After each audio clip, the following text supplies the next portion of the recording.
Good morning guys, in front of me is LG Optimus G and let me show you how to add a lock screen to this device.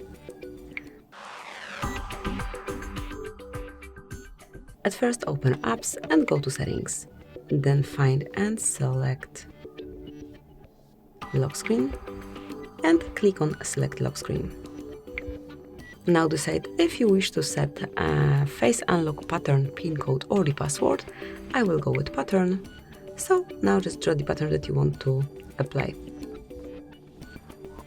Click on continue and re-enter this pattern, tap on confirm. You can also add some backup pin code. To do, tap on next and enter this pin code. So once you forget the pattern, you can smoothly enter the pin code.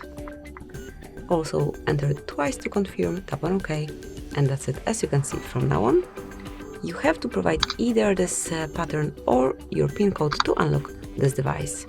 Thank you for watching. Please subscribe our channel and leave the thumbs up.